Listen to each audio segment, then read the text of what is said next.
یا قائد اعظم کو سیدی رسول اللہ تشریف نہیں لائے؟ قائد اعظم کو حکم نہیں فرمایا آپ نے کہ جاؤ ہندوستان، میں نے تم سے کام لینا ہے؟ پاکستان سیدی رسول اللہ نے اپنی نگرانی میں بنوایا۔ اس زمانے میں سارا دیوبند قائد اعظم کا مخالف تھا، اس کے اندر ایک بڑے عالم دین تھے علامہ شبیر احمد عثمانی، اچھے لوگ آدمی تھے، ان پر کرم کر دیا سیدی رسول اللہ نے۔ سیدی رسول اللہ خواب میں تشریف، علامہ شبیر احمد عثمانی کو حکم دیا کہ قائد اعظم میرا سپاہی ہے، اس کے ساتھ شامل ہو جاؤ۔ اگلے دن شبیر احمد عثمانی نے دیوبند سے استعفیٰ دیا، قائد اعظم کی صفوں میں شامل ہو گئے۔ خان آف قلات بلوچستان کا پورا واقعہ آپ کو معلوم ہے کہ جب ایک فساد پڑا ہوا تھا کہ بلوچستان کو پاکستان سے شامل کیا جائے یا نہ کیا جائے، سب سے طاقتور سلطان وہاں پر خان آف قلات تھے۔ سیدی رسول اللہ خود خان آف قلات کے خواب میں تشریف لائے اور حکم دیا کہ پاکستان بن رہا ہے، قلات کو فوراً پاکستان کے ساتھ شامل کرو۔ آپ مجھے بتائیے یہ کیسے ممکن ہے کہ سیدی رسول اللہ ایک ہر معاملے پر نظر رکھتے ہو؟ کیا مسلمانوں کا لیڈر سلیکٹ کرنا ہے قائد اعظم؟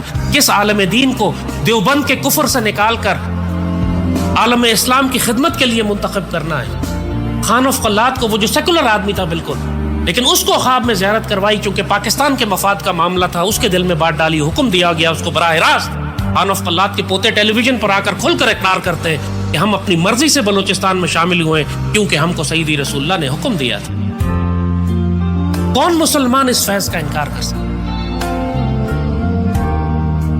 تم آج بھی سیدی رسول اللہ کے دور میں ہی رہتے ہو، آج بھی تمہارا صلاۃ والسلام اور تمہارا درود شریف سیدی رسول اللہ کو پہنچایا جاتا ہے، آج بھی سیدی جواب عطا فرماتے ہیں، آج بھی سیدی تمہارے معاملات پر نگاہ رکھتے ہیں۔ قدرت اللہ شہاب نے شہاب ناموں میں اپنا ذاتی واقعہ بڑا تفصیل سے بیان کیا ہے۔ کہتے ہیں کہ انہوں نے سنا، ان کو کسی نے واقعہ سنایا کہ جب سیدی رسول اللہ سے کوئی بات صحابہ کرام کو منوانی ہوتی تھی تو آپ بی بی فاطمہ کے ذریعے سفارش کرواتے۔ سیدی رسول اللہ کی چہیتی بیٹی ہیں، اب ان کے ذریعے جو سفارش ہوتی تھی سیدی رسول اللہ تسلیم فرماتے تھے، قبول فرماتے تھے اس کو۔ تو ان کے کوئی مسئلہ پھنسا ہوا تھا قدرت اللہ شہاب کا، تو قدرت اللہ شہاب نے ایک درخواست پیش کی روحانی طور پر بی بی فاطمہ کے حضور، ادب اور احترام اور پیار کے ساتھ بی بی فاطمہ کے حضور درخواست پیش کی کہ میرا یہ کام ہے، آپ اپنے والد حضور سے میری درخواست کر دیں، میری سفارش کر دیں کہ میرا یہ معاملہ حل ہو جائے۔ قدرت اللہ شہاب کہتے ہیں میں نے یہ درخواست پیش کی اور میں بھول گیا، ظاہر ہے مجھے یقین نہیں تھا کہ ایسی کوئی بات ہوگی۔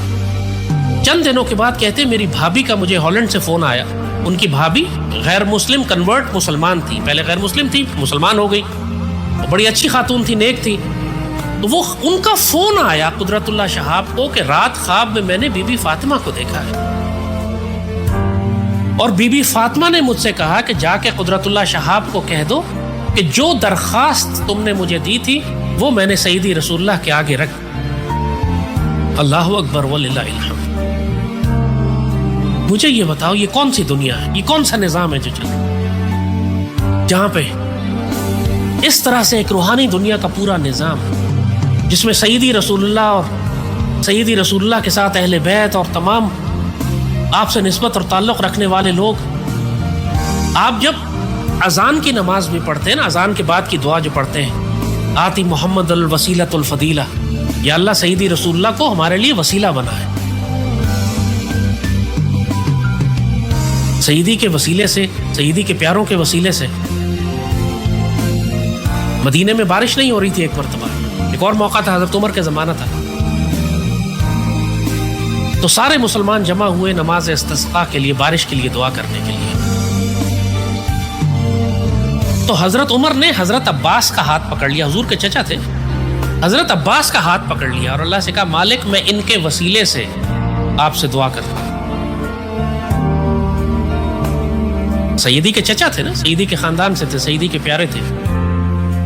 صحابہ کرام نے تو کسی کو کوئی شک نہیں تھا کہ یہ شرک ہے، کہ بدعت ہے، کہ کفر ہے، کہ یہ کوئی۔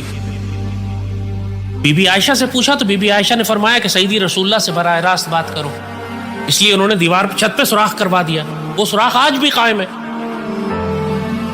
کسی صحابی نے اعتراض نہیں کی۔